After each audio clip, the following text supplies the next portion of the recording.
So, one of the scary slash very real things about having bipolar is if I say the wrong thing to my therapist or anyone around me, I'm likely to get hospitalized. So, I try to be very careful. Not that I'm not honest with how I feel, but knowing what the hospital is like a psychiatric lockdown unit 2 times in my life makes me not want to go back there ever again. And no, it wasn't just because the food was horrible. It was a lot more than that. It's actually quite scary. I felt a little bit out of my depth. People there, I felt like had much bigger problems than I had, so I did kind of put it in perspective as far as maybe I don't have it so bad, but yeah, I kind of don't. That's shitty though to say that. That's shitty to say, oh, they don't have, I have it not so bad. If you're gonna shame yourself like that, just stop. Don't do it. So anyway, that's a very real reality for me, is knowing that I have a whole multitude of things in play to keep me out of the hospital. I take my meds as prescribed. I go to see a psych NP that prescribes me my medication. I do talk therapy when I can afford to. Y'all know what that's like. So, I do all these things to stay on board, and it takes a lot to stay on board. It's not as easy as just taking a little bubble bath and resetting yourself. When you have bipolar, it kind of works like you go through different stages, and first it starts with mania. In my instance, it starts with just euphoric, feeling good, or hypomania, which is just pretty much just being really irritable and not wanting to be around people. Everything pisses you off. Lots of rage. Sometimes I'm more that way than I am full-on mania. But then after that comes that kind of shadow stage. And that's where it starts creeping in, the darkness.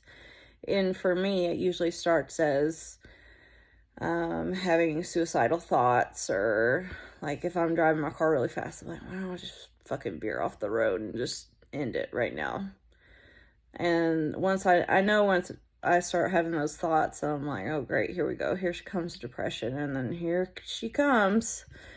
Depression and me, as I mentioned in my video before, it's not really like, oh, I'm just so depressed. It's like, no, I'm gonna fucking kill myself. Like, I'm gonna find every way that I can to appease this thought in my head that I would be better off dead, or I'd be better off not here. As much as I wish it was just laying in bed and being depressed and crying, it's not. It's very real. It's very tragic how low it gets. And I mean, eventually the depression lifts, but I never know when or how long. I take a lot of medication to stay on board, but that doesn't necessarily mean I can pinpoint when these moods are going to happen. And working with my psychiatrist before, she was wonderful, but she kind of helped me realize certain months out of the year I would even go through changes. I can almost bet around July 4th I'll always be a little depressed. It's just something I always remember, like, oh great, it's July 4th, I'm probably gonna be depressed. I already had one recently, so maybe it's not going to be that way this year, but you never know. You never know with depression how it's going to come and go. Well, bipolar at least. So anyway, I try to be open and honest with those around me, but I also am a little scared to be too open. I do have some friends that I can confide in that kind of know about mental health. There's therapists as well. Well, I have my training in marriage and family therapy. I have my master's. So I guess I'm qualified to know better, but I don't know better. Mental health affects you regardless of your education. I mean, it doesn't give a fuck what you know. I know boundless information regarding mental health.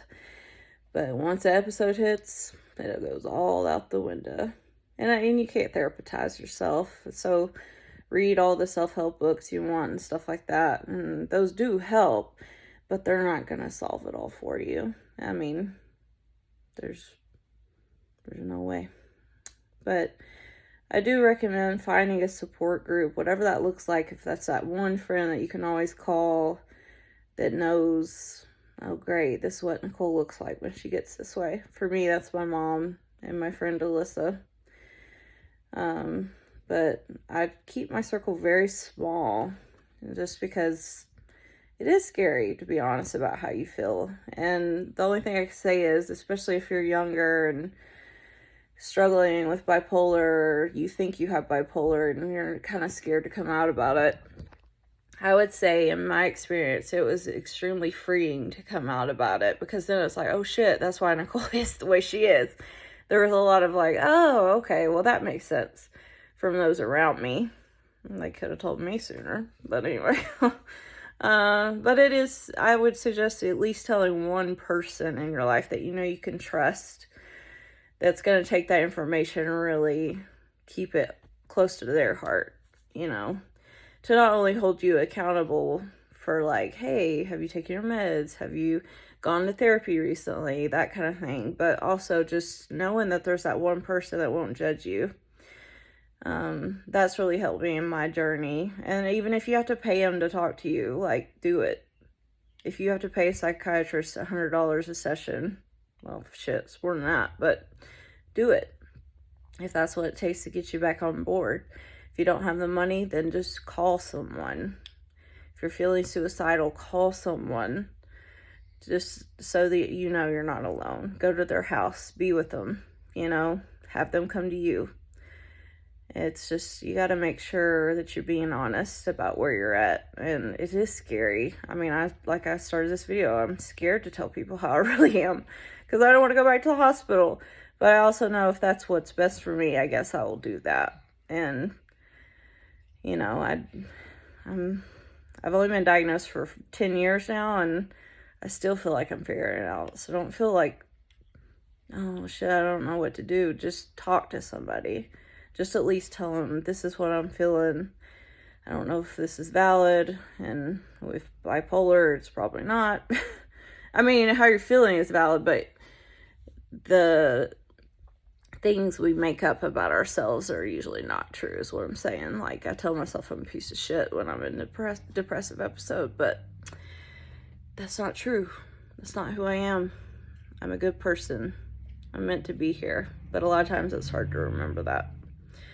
So I guess in short, just fucking tell somebody. I'm not okay. It's okay not to be okay. Just tell somebody.